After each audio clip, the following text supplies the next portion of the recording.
જગદીશભાઈ, આપ વડીલ છો એટલે આપણાથી વાતની શરૂઆત કરવા માગું છું. જો બંધારણ બનતું હતું ત્યાં સુધી હું પ્રમાણિકતાથી કહું ને તો મને લાગતું હતું.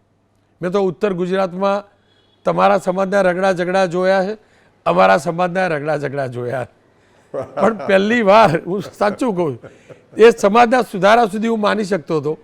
પણ કડકડતી ઠંડીમાં જ્યારે આ અભ્યુદય સંમેલનનો પ્રોમો આવ્યો, મને જરાય ભરોસો નહોતો અને કદાચ કુતૂહલવશ જ કાલે ગયેલો, લાગણી તો હતી જ.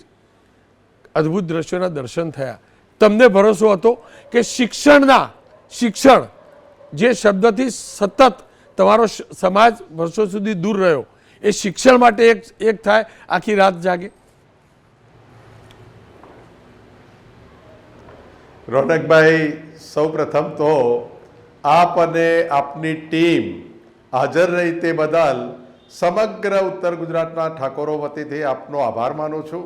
ખૂબ ખૂબ અભિનંદન આપું છું આપને કે આપના મનમાં જે શંકા કુશંકાઓ હતી એ જાતે આપે જોઈ, જાતે નિહાળી, એટલા માટે આપને અભિનંદન પણ પાઠવું છું.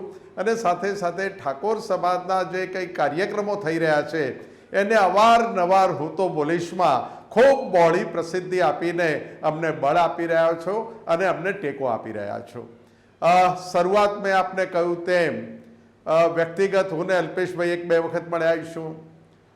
ક્યાંક ભારતીય જનતા પાર્ટીના ધારાસભ્યો અને અમારા ધારાસભ્યો પણ ક્યાંક મળ્યા હશે. હું અમારી જે મુશ્કેલી હતી એ કહું કે વિધાનસભા મળે ત્યારે હું 2 વખત ધારાસભ્ય રહ્યો. અમે કોંગ્રેસના ઠાકોરો પણ જમવા સાથે કોઈ દિવસ ભેગા નહોતા થતા.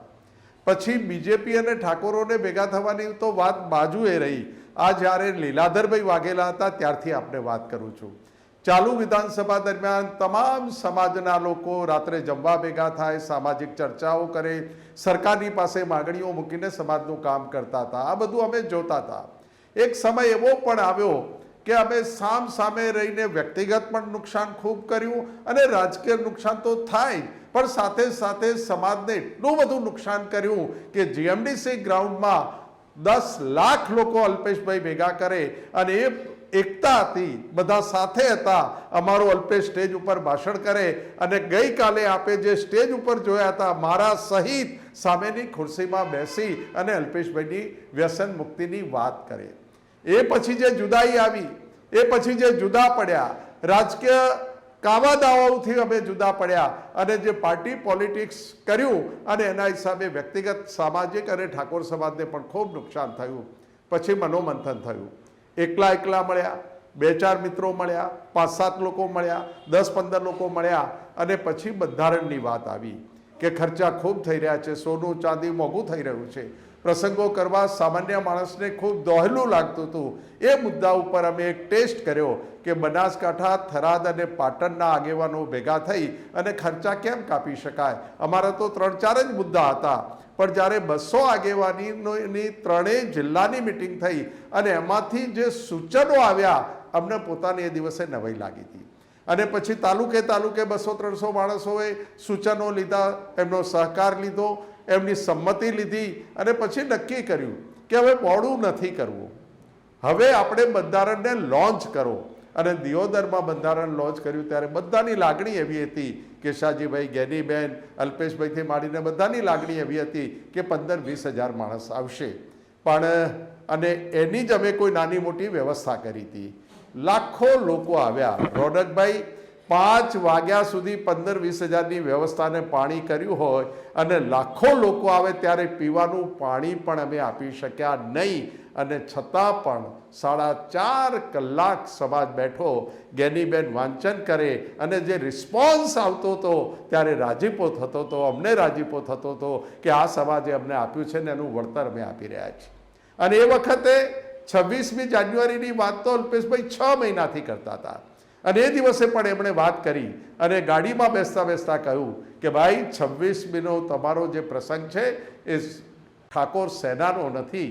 અને એમણે પણ કહ્યું કે સાહેબ આખા સમાજનો પ્રસંગ છે. 3 વાગ્યાની વાત.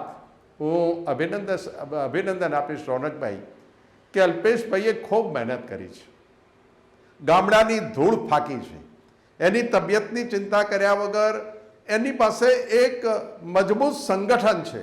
મને કેટલીક વાર એમ થાય કે કોઈનું કામ નહીં થતું હોય તો આ સંગઠન કેમ જાળવી રાખે, પણ સામાન્ય બેઠા હોય ને કોકનો ફોન આવે કે સાહેબ બાઇક લઈને નીકળ્યા છીએ અને થોડાક કાગળ ઓછા છે, કંઈક કરો ને, એટલે કે જે સાહેબો એમને કહો કે અલ્પેશભાઈ વાત કરવા માગે છે, કરશે વિનંતી સાથે, અને એમ કે સાહેબ હવે એની ભૂલ થઈ ગઈ છે, માફી માગી લેશે, એમ હશે તો 2 દિવસ પછી આપને બતાવી જશે, થશે તો મદદ કરજો ને, બસ આ એક જ લાગણી. અને બીજું એક ભરોસો, અમારા ઉપર આફત આવશે તો અલ્પેશ ઠાકોર બેઠો છે. અને પ્લાનિંગ સાથે અમે 2-3 વખત મળ્યા. અમે કોઈ શું લાગે છે કે સાહેબ ચિંતા છોડી દો. 75 તાલુકાની અંદર અમારી મિટિંગો થઈ ગઈ, કેટલા સાધનો આવશે એના મોબાઈલ ડેટા સાથે અમારી પાસે વિગતો આવી ગઈ છે. તમે જો એ કોન્ફિડન્સ. અને કાલે રાત્રે 3 વાગે હું 10 વાગે અલ્પેશભાઈને મારી તબિયતના કારણે ચાણસમાંથી આવતા ના પાડવા ગયો હતો ત્યાં સ્થળ ઉપર. એ મળ્યા નહીં, ખોડાજીભાઈ નહીં મળ્યા. હું ઘરે આવી ગયો. મને પોતાને એવું લાગ્યું કે આ 3 વાગ્યાની વાત અલ્પેશભાઈ ને ઠાકોર સેના કરે છે, એ નજારો કદાચ આજે ચૂકી જઈશું તો કુદરત આપણને માફ નહીં કરે. હું એક્ઝેક્ટ 1:30 ટકોરે ત્યાં પહોંચ્યો. જગ્યા ના મળે ક્યાંય, વ્યવસ્થા નહીં. ચા નાસ્તાના સ્ટોલ પાટીદાર સમાજ, રબારી સમાજ, અન્ય સમાજોએ વ્યવસ્થા કરી હતી. બૂમો પાડે કે નાસ્તો કરીને જાઓ. સાહેબ પહેલાં મિટિંગ પતાવવા દો, પછી અમે નાસ્તો કરીશું. અને કાલનો આનંદ જે છે 3 જિલ્લામાંથી સાબરકાંઠા, અરવલ્લી, ગાંધીનગર અને મધ્ય ગુજરાત કાલે હાજર રહ્યું. એ બધાએ પણ નક્કી કર્યું છે કે 10-10 દિવસના અંતરે આપણે જિલ્લાનું એક સમાજ, એક બંધારણ, એક સમાજ, એક રિવાજના નારાને આપણે બુલંદ કરીએ. ફરીથી રોનકભાઈ અભિનંદન આપીશ. 30 કરોડની જમીન, 101 કરોડ કે 110 કરોડનો પ્રોજેક્ટ. મેં કહ્યું કે આના માટે શું વ્યવસ્થા કરીશું, તો કે સાહેબ મને જેટલું પહોંચી વળાય એટલું પહોંચી વળવા દો, ખૂટે તો હું તમને બધાને કહીશ, પણ ખૂટવા નહીં દે, મારી ભગવતી ખૂટવા નહીં દે. એમ કરીને એણે જ્યારે આ વાત કરી છે ત્યારે આંખમાં આંસુ હતા રોનકભાઈ, કે જે દીકરો રાજકીય તો આગળ વધ્યો, સામાજિક તો આગળ વધ્યો, એને નુકસાન કરવામાં અમે પણ બાકી ના રાખ્યું, એના થકી બીજાઓને પણ નુકસાન થવાનું બાકી નહીં રહ્યું. પણ કુદરતે સમય આપ્યો તો કેવો આપ્યો.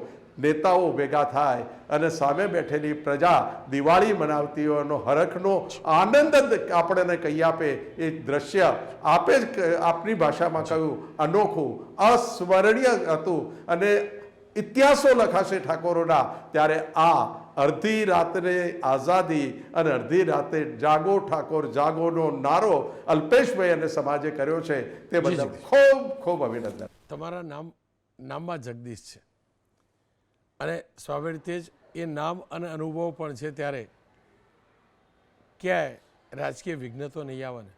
જો આ શુભ બોલવું જોઈએ શુભ દિવસે, પણ પરિપક્વતા એમાં પણ છે, પડકાર વિશે વિચારવું પણ જોઈએ. કારણ કે રાજનીતિએ ભાઈ ભાઈ વચ્ચે ઝઘડા કર્યા છે.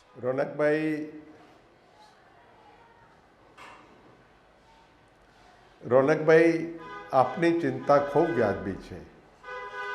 અને અમે ખૂબ બરબાદી અમારાથી થઈ છે અને જોઈ છે, અને એનો એક લાંબો સમય પણ ગયો. આ બંધારણ, કાલે શિક્ષણનો, સરસ્વતીની આરાધના એ એમને નથી થયું. અમે અમારી બરબાદીઓના સાક્ષી બન્યા, બરબાદીઓ કરવા માટે નિમિત્ત બન્યા, અને એનો સમય ગયો. જેમ આપે કહ્યું તેમ એ સમય ઘણો ગયો, અને એ સમયમાંથી વાત કરતાં કરતાં શીખતા શીખતા અમે અહીંયા આવ્યા છીએ. ખૂબ મોટો સમાજ છે રોનકભાઈ, શિક્ષિત નથી. રાજકીય કાવા દાવાઓથી પણ અમે પરિચિત છીએ.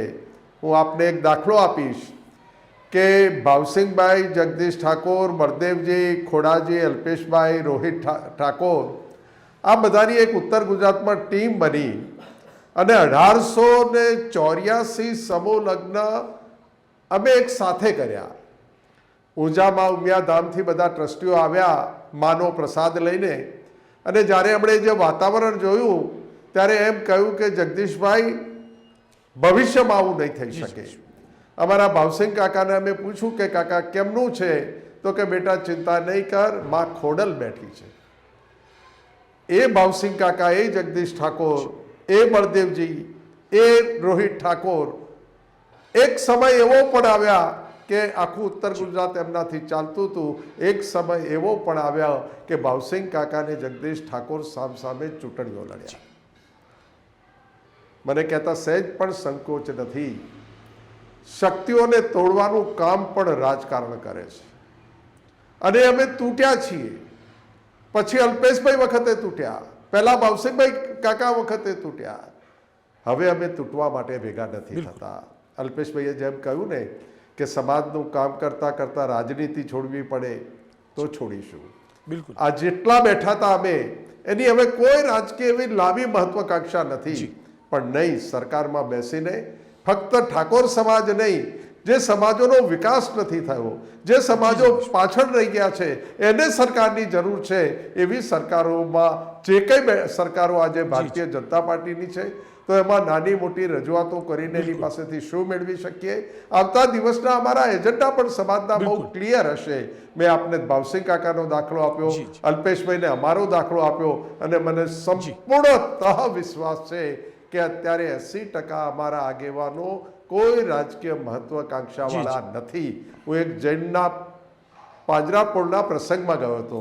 ત્યાં એમણે ટ્રસ્ટીઓએ કહ્યું કે જગદીશભાઈ, વડીલો 4 ડગલા પાછળ અને યુવાનોને 4 ડગલા અમે આગળ લઈ જઈશું. આ જ વાત સાથે અમે સાચી છીએ. જગદીશભાઈ, આપનો ખૂબ ખૂબ આભાર.